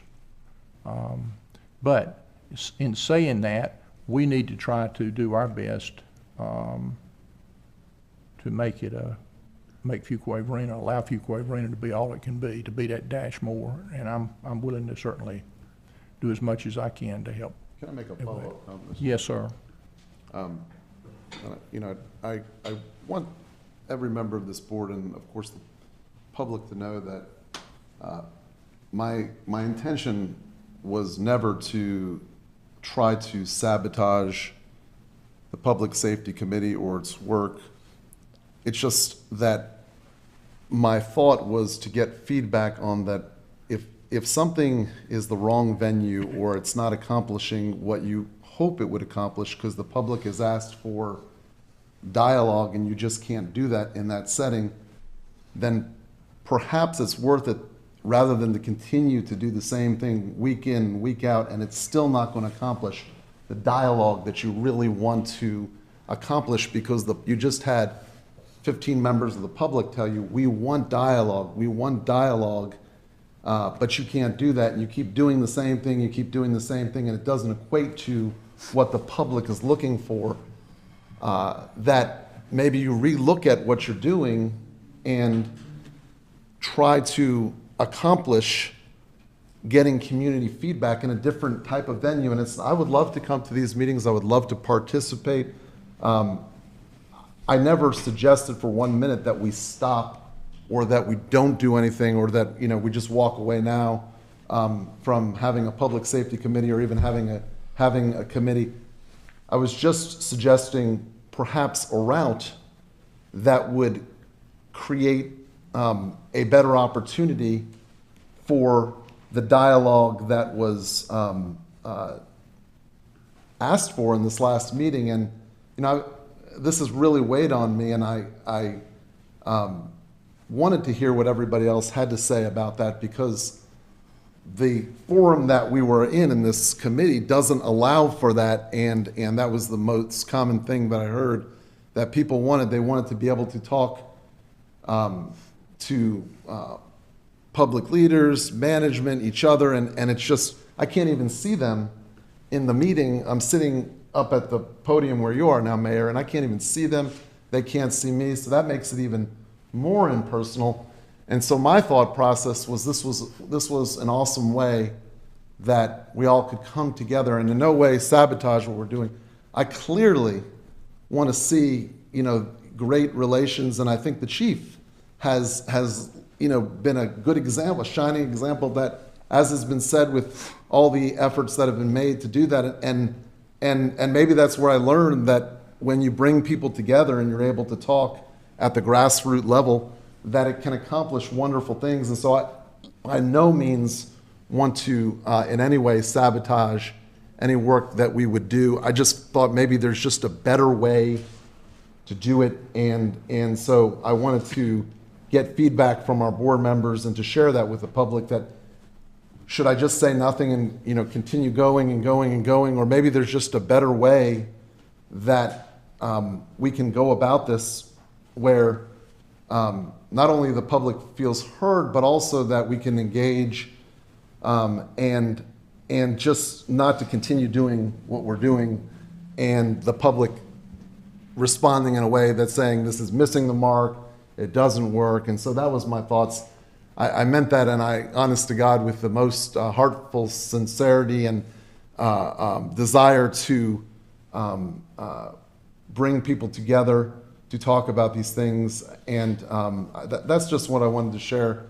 I love every one of you. I respect every one of you, and I've never been one to be sneaky or underhanded or do anything. I've always prided myself on being somebody that is honest, tells the truth. My profession demands it, but that is honest and tells the truth, and I would not in any way try to do something that would be a backdoor sabotage of something. That's why I'm bringing it to everyone, and want to hear the feedback about how can we do this in the best and most effective manner. And those are just some comments that I wanted to share. Mr. Mayor, may I respond? Yes. I believe you, Commissioner, once, but one of the things that I would have liked for you to have done is to draw on the wisdom of your committee. I mean, we have a lot of wisdom that we could have helped with, and one of the things is this: part of the process now is that we have feedback, and now we can help plan and then pass this off. We have the expertise as a committee. We can help in responding to the input that we received. We can help plan and how to approach the next step to move this to the community even more. But just to drop it right now without any guidance from us at all, I mean, I think that that's the crucial point. Now we're at this crucial point, this planning point now, where we've allowed the public to give us feedback, notwithstanding, some of it but it was feedback. And now we as a committee, we can guide them into planning and how to approach this. And then we can hand it off. And that's the part that I think we missed if we stop it now. Because we can set up a framework where this can really work. So, I mean, that's why, you know, I think that, you know, we need to continue. We need to continue, and we need to help guide this process, then we can pass it on. Chairman and Mayor, I stated earlier, my opinion has not changed in regards to this and how this committee should be functioning. When I second the motion, this committee is not going at all in the direction of what I seconded and what I foresaw to happen with this committee. And I do not think this is the direction that the committee needs to be going. I mean, we have resounding comments that make it all about being against the police department last Thursday night, and resounding comments that make it all about that is not functioning how they see it should happen. Resounding comments that think that it is a waste of time. I want an ongoing relationship with the community. I'm not by any means agreeing with your comments that I'm not, or Jason, I'm not agreeing with your comments, I'm not in support relationship with the community. Of course we want a relationship with the community. Every one of us do up here. I'm just saying this committee is not the right forum for that, and that a grassroots effort or something else made by the community is what I see be much more effective. Talking about numbers of people to be able to meet, the governor's rules as they stand today can have 50 people inside and 100 people outside. That's not gonna be a problem to me that. We've never at our biggest board meetings, maybe once or twice, had that kind of people show up to attend a meeting right there. And if that's the case, that we have people showing up to a grassroots group of organizations' efforts, and they can't be, meet RONA guidelines, then I think we'd sit back and we'd figure something different at that point. But I don't foresee that to be the case when we've seen how board participation is. And so my question for Mayor, for the chairman, what he's discussing is, are we looking for motions tonight? We're looking for some non-heads? What are we looking for here tonight? Because I feel like we can talk in circles for 2 hours too if we like to. Commissioner Wunsch, what are you looking for tonight? I mean, what I was looking for was guidance and direction from our board about whether you thought it was a good idea to go to a public forum with a citizens committee rather than the forum that we've been using, or you felt like we should stay in the mode that we have been in through the Public Safety Committee. That's the feedback I was looking for, because I certainly want to be making progress, and I certainly want to be in the best manner that allows for dialogue. And so, because that's what was asked of us, and so that I'm just looking for each individual board member to give me that kind of feedback as to what they would like to see done. Well, so you're looking for a motion from the bigger board? I mean, I'm asking, I guess I'm asking is what would be the protocol as to get that type of information from the, I mean. Well, there's two ways. One would be coming out of your committee, or to the bigger board, you know, could decide. Now, I'm not sure exactly what you're asking for. You've heard the comments of everybody in the room. I mean, I'll entertain a motion, you know, from you or from anybody. Well, I mean, if we're going to do it by motion, I feel personally very strong about moving to a citizens committee and not continuing any longer through a forum where we can't have any type of dialogue. I mean, I feel very strongly, but I didn't know if it had to be a motion, but if it has to be, then that would be what I would bring to the board. That would be that allow the citizens, your motion to allow the citizens to create their own grassroots effort, group of individuals, not a committee sanctioned by the town. That's not what you're trying to say. Yeah, of which we could participate with and engage in a monologue. The mayor's glad to go to it. I'd be glad to go too. Yeah. You know. I think the only thing I would say there is we need to keep our, we don't need to have a quorum there. That's what James is saying. Right. And you're not disbanding the Public Safety Committee from a general standpoint, so just saying this issue right here needs to be addressed in a different way. I'm just, I wouldn't be disbanding it at all. I would be pausing it while we get these recommendations, and then not disbanding it at all. I would say pausing just for now, but by no means. Well, the Public Safety Committee is a standing committee. Yeah, you can't disband the committee. No, that's true. You can't do We're just saying this issue right here needs to be addressed in a different way. Yes. Mayor, I'll second his motion. Okay. Was there a motion? Wait, there was a motion? Jason made a motion to move away from the Public Safety Committee and move more into a citizens committee that is formed not by this board, but by citizens here in Fuquay-Varina. And I will try to attend that. We shouldn't have a quorum there, according to James. And I think that was your motion. Yes, that would be my motion. Okay, and we got a second. Blake seconded it. That's correct. Any more discussion? I feel like we still need to get information from other municipalities, and it seems like that's something our committee was headed toward doing, and that information could be used by anybody, but I still feel like we have that to do. And I like the idea of what I heard here tonight. This is what I kind of wished for from the beginning. These meetings have been totally focused on the police. I like the idea of what you described another municipality is doing, is focusing on race relations, that, you know, our police department would only be a portion of that. I think that, and that could actually probably be done on a grassroots level in our different churches. That's one of the venues that we learned from in Wake Forest, and I think that's a good. I think it's a good one. But I still think we have some work to do in public safety. I was questioning that, but tonight I think we still have a little bit more work to do there. Okay, so we have a motion and a second. Any further discussion? All in favor of the motion signify by saying aye. Aye. Opposed? No. No.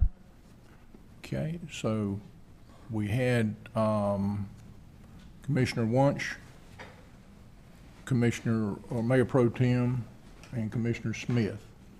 So we've moved away from the Public Safety Committee into more of a community committee, and we're trying to get dialogue as much as we can from this committee, and we're going to work hard to understand what some other communities like us are doing. Okay. And Mr. Mayor, I still don't see why that's not something that we can do as a request of our manager as a board, to look at some of those things and then can present to us as a board as to what other communities are doing while our citizens committee is meeting and preparing things to bring to us. I don't see why that can't happen simultaneously, that we can look at. Our manager does a phenomenal job of presenting things, and such as has been brought up tonight with Wake Forest, and that would be interesting to see and hear about. And so I don't see why, I don't think it has to be a stop of that. I think it can be something that's going on all the while. So just that's correct. I think that's a good way of saying it. It's going along simultaneously. Okay, we're going to move on. Mayor Pro Tem Massengill, your comments for us this evening. Well, I could continue talking about the topic of the night, but I think my position is pretty much clear, understood on that, so we don't need to do that. I can't wait until next year when the town of Fuquay-Varina has an Easter egg hunt, and my children get an Easter egg hunt in it. Because let me tell you, they are Easter egg hunting professionals now at this point. They can hunt an egg out, they can find it anywhere, and they can beat a lot of older kids than they are and run as fast as they can to it to get those eggs, and they love Easter egg hunting. And so that was our highlight. Mm-hmm. They train throughout the year with my mother. My mother trains them about once a month, putting out eggs with pretzels in the yard and toys, little gadgets and gizmos and things, gizmos as you'd call them, and they go to Easter egg hunting. And so they train for it. And this past weekend, I think we had 6 Easter egg hunts. Not all destination ones we had to have in our yard repeat for the kids. Let them keep doing it. And they love it. And I can't wait till Fuquay-Varina has Easter egg hunt next year. Right, manager? We're gonna have it. Emerald Isle had theirs. Sure hope so. Emerald Isle had theirs Well, this past weekend. it's- We're gonna have it next year. Yeah, we've done a good job with Easter egg hunts over the years. COVID kind of caught us this time, but. Oh yeah, we can't help the Rona. I'm just saying I'm excited for it for next year. But we'll be ready for it next year. It's really kind of exciting to see those little kids. And the Easter Bunny coming? Oh Lord, that's great. So Easter Bunny will come to Fuquay-Varina next year for Easter egg hunt. The Easter Bunny did come this year, I saw, for a variety of other occasions. You know where the Easter egg hunt started? Your backyard? Yeah, front yard. I love it. Let's do it again. Let's do another one tomorrow. My kids will come. You can do Easter egg hunt in July if you want to. They'll come. Yeah, we had a good time, and that's, it's amazing how that has grown. Susan Weiss has done a great job with that, and Jonathan. I mean, this is a big, Lord, it's a big undertaking. Adam, how many people did we have last year, or maybe Jonathan's on the? It's thousands, but I can't. Thousands of kids. Yeah, I don't know the number off the top I mean, of my it's head. been. No, I get what we can do. Been kind of amazing. Excited for when it comes back. Okay. Thank you. No further business, Mayor. Thank you, Mayor Pro Tem. Commissioner Smith. Yes, just real briefly, both items were mentioned by someone else, by the manager, I believe. I did attend one of the events down at Fleming Luke Park on the public input night about the Community Center North and Senior Center. It was a great opportunity to spend talking with our Parks and Recreation Director for a few minutes about the projects. Got a chance to meet 2 members of the design team, and also a lot of public turned out. A lot of stickers were being put on the board. Enjoyed seeing that. So it was nice to get out, if like of any other thing, just to see and engage with citizens. Then, as you mentioned earlier, I did take part in the thing on Zoom with the Raleigh Regional Association of Realtors. I said the opening remarks. Then I sat back and turned it over to our staff, and I will echo your remarks, Adam. They did a great job. They were professional. They were engaged. They were proud of what they were talking about, and made me very proud to be part of Fuquay-Varina and watch our staff. And I think it was very well received from the feedback I got back from the Raleigh Regional Association of Realtors. So it was a good event. Our town was able to look very good on that, and I appreciated their hard work on it. Thank you. Okay, Commissioner Harris. I've been on this board a good while, and I've never experienced what I experienced tonight, because I think this was already a done deal when I walked in here in regards to the role of the Public Safety Committee. I personally don't think that's good government, but it's politics and it happens. One of the things that I think this board is going to have to contend with at some level is that the public input is not always going to be in our favor and favorable to us as a board, to the town, to the police department, to any department. But I think we have a responsibility to at least to hear it and to respond to it. I think tonight was, it was an effort to squelch the public feedback and comments. I think it was an opportunity that has been overlooked because of fear of whatever might come out. I think we did a disservice to the citizens who are concerned about the quality of life and the climate of confidence and trust in our police department. It's sort of a sad commentary that we as a board, I think sometimes will fall into the conversations on social media. Certainly we live in that world today. Social media does have its place, and it does, it's powerful. But at the same time, I think the vision that we as elected leaders have is to make Fuquay better. And I think for whatever reason, we fell short on that tonight. Thank you, Commissioner Harris. Commissioner Gardner. Well, I would just like to say that I hope we come to some kind of place in this process over these next months that things are better for the town of Fuquay-Varina, and for its citizens, and but whatever that takes, I think it's going to take a broad effort. It's going to take all of us. It's going to take all of us, I think that. Yeah. And then on a totally different note, I'm excited about the first concert. 192 people isn't very many people compared to some of those crowds we've had for concerts, but it's a start too. So I look forward to it, Adam. Thank you. Thank you. Okay, Commissioner Wunsch. Well, I certainly look forward to the work that a Citizens Committee will do, and certainly will participate, and certainly think that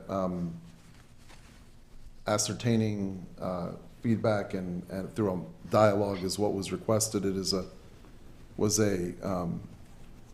what I heard, and certainly, again, not any attempt to sabotage or anything or premeditated thing.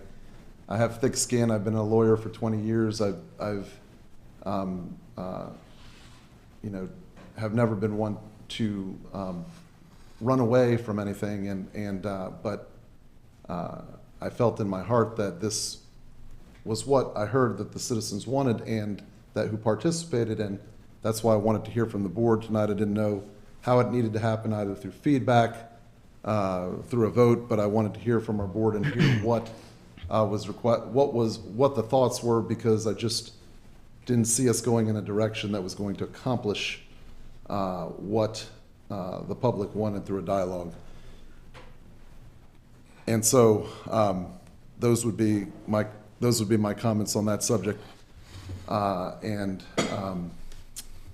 Turning toward some other things going on, I was excited for the Easter Bunny to return this year, and was excited twice. Once in downtown Fuquay and once at the Garden Hut. And we even had the chicken this year, and a lot of participation. And this was through the Downtown Association, where the bunny was able to, in a safe way, engage with the public, and then wave to people walking down through the downtown Fuquay. So that was very exciting, and I too, like other comments, look forward to being able to get back to where we can do more with that. But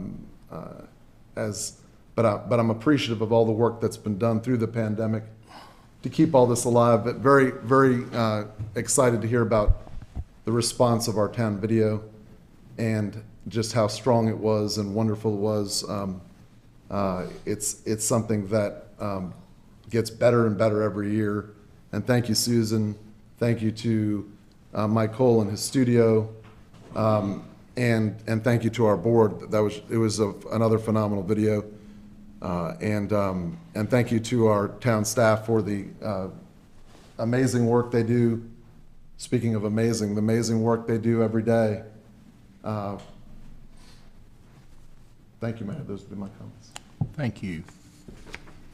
Did you have any more comments, Marilyn, or did you get yours in? Okay. I would just make a few comments here about this. I didn't, Commissioner Wunsch just asked if he could speak. And to my knowledge, there wasn't any kind of done deal on anything. I think Commissioner Wunsch had spoke to you earlier, was my understanding, and spoke to Marilyn and spoke to, everybody. So we try to be as open here as we possibly can be, or I do, and I've felt like this was a very open process all the way through. And I appreciate the effort of the Public Safety Committee, all of the members, and dialogue that we have had with our community. I'll just mention a few things here that we had a Campo meeting on the 17th, St. Patrick's Day. Metro Mayor's on the 19th, Legislative Weekly Update, and another one on the 26th.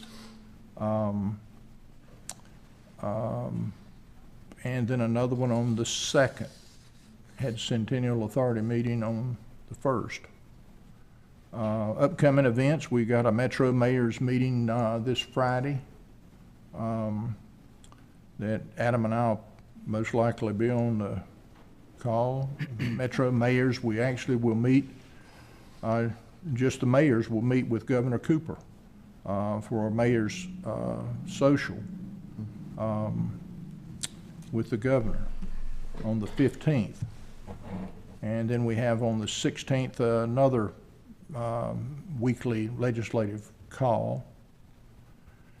We'll be going to a Wake Med Cary 5th floor completion ceremony on April the 16th, and a ribbon cutting for our growers market on the 17th of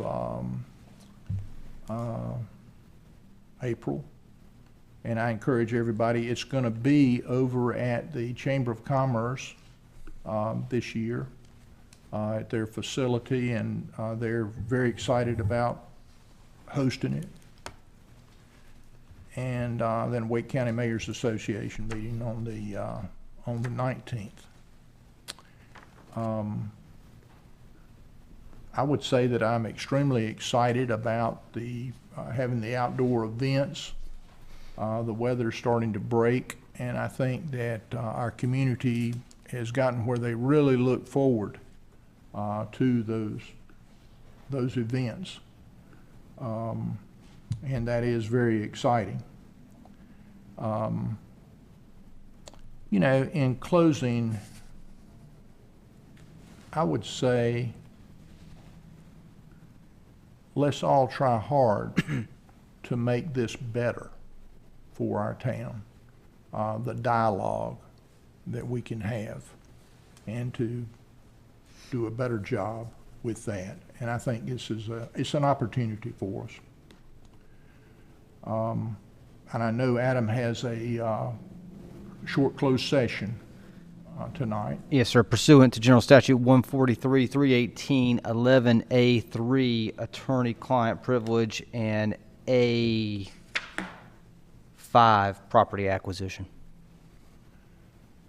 I will entertain a motion to go into closed session. Mayor, so moved. Second. Got a motion and a second. Any further discussion? All in favor signify by saying aye. Aye. Thank you. Thank y'all very much for attending.